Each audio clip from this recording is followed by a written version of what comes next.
going to talk about something that's really close to my heart, that I'm passionate about, and that I often speak about, and that is veganism.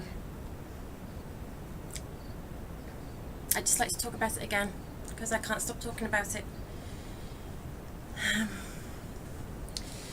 Because I think it's a solution to everything, really. And so, why did I go vegan? I was brought up as a meat eater. My mother hadn't been shown any footage of slaughterhouse videos before, and the truth hadn't been exposed to her, so she brought me up eating meat and dairy. My mother was also a Sunday school teacher, and the stories that she told me about Jesus, as far as I could see, Jesus was the Sacred Heart and the King of Compassion, and I aspired to be like Jesus, and now I aspire to be like me. Because I've had stories to tell to me that Jesus ate fish, fed the 5,000 with fish, and well, all I can say to that is, if it was true, and if he returned in this day and age, I personally believe that he would have evolved and embraced veganism.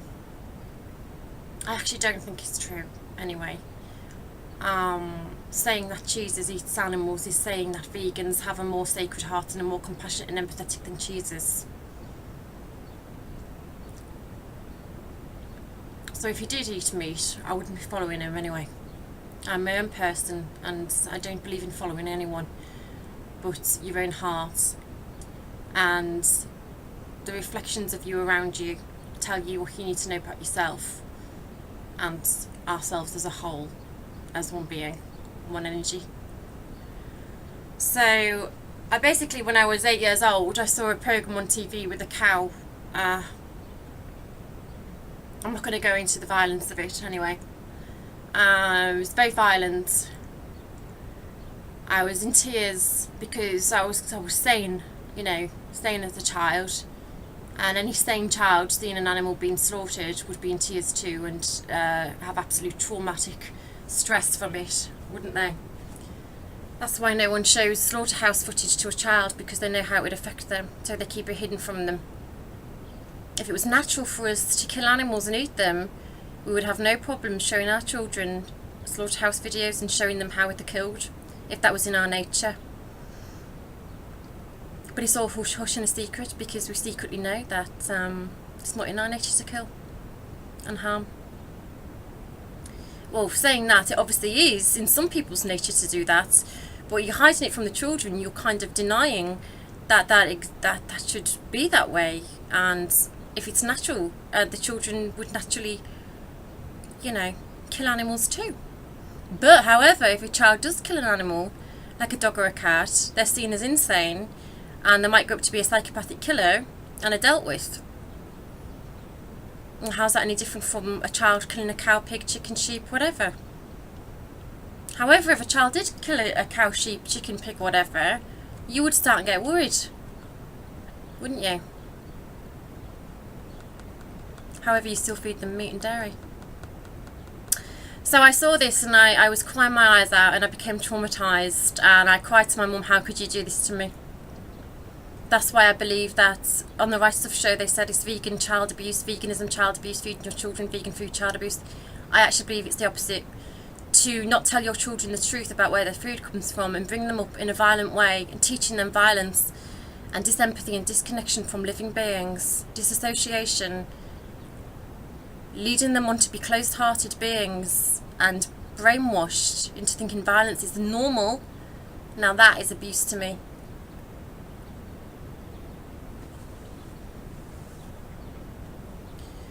Bringing your children up to think that it's okay to harm a dog and cat and laugh about it. Now we would see the parents as irresponsible, wouldn't we? Because it's a dog and a cat. And yet, parents all over the world are feeding the children meat and dairy and teaching them the violence. I became vegan at 11 because I found out that there was more I could do to reduce suffering. So I did. It was the most logical thing to do, the next step. I didn't think I was so superior and so special that some being had to suffer for me to live. Some being had to suffer pain for me to have pleasure. I've been through enough pain in my life too, by bullying and abuse, that to not inflict that upon another living being and separate them beings is different from a dog and a cat.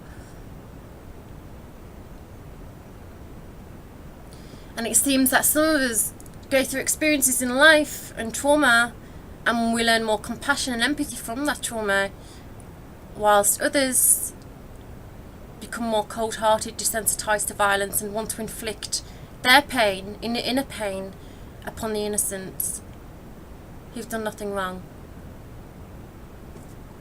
And if I was to hurt your dog or cat, and laugh about it, I'd be put in jail and I'd be deemed a psychopath for laughing. And yet this is what meat and dairy eaters do.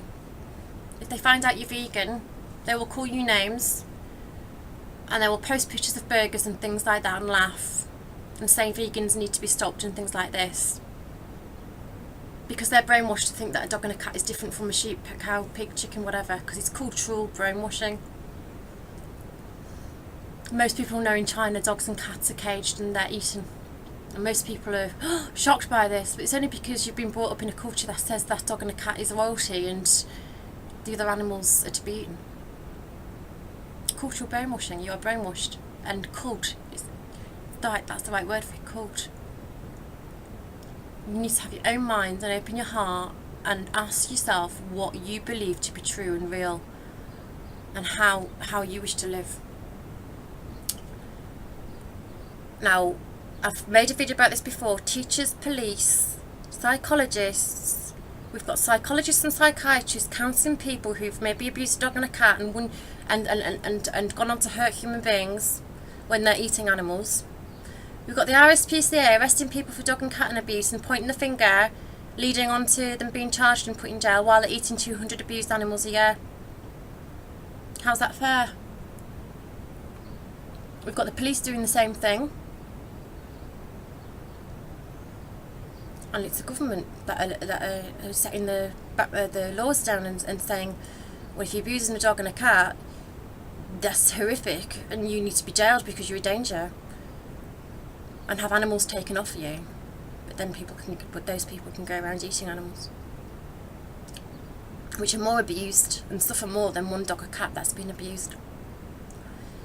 So we've got one dog and cat abuser on the inside of jail, and everyone pointing the finger. I call it point horror. Pointing the finger, scum, why are they doing this, blah blah blah. Why are they doing this? Well, because it's rooted. You are being the role models, and you are showing them that violence towards animals is okay by eating them. So how can you expect people to not harm a dog and a cat, or a child not to harm an animal, when you're actually showing them a disconnection from living beings by eating blood on your plate and flesh? That's just complete logic. And we're feeding them in schools, and God forbid, when I have children, I do not want them going to a school where they have to witness animal abuse all over the place in the cafeterias, and children eating animals' corpses. It's a bloody nightmare. And it's upsetting that the children have had the truth hidden from them, because I know when the children find out the truth, they are traumatised, and they will not like you very much for hiding that from them. They have every right to know. If you think it's so normal, they have every right to know where their food comes from.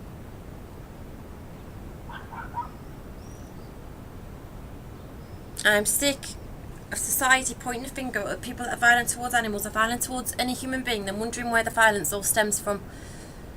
Stems from yourselves, and what role models you're being, and how you're living your life, non-violently or violently. No more pointing fingers. Correct yourself first, then you're in a position to help correct others and to make people live in a better way.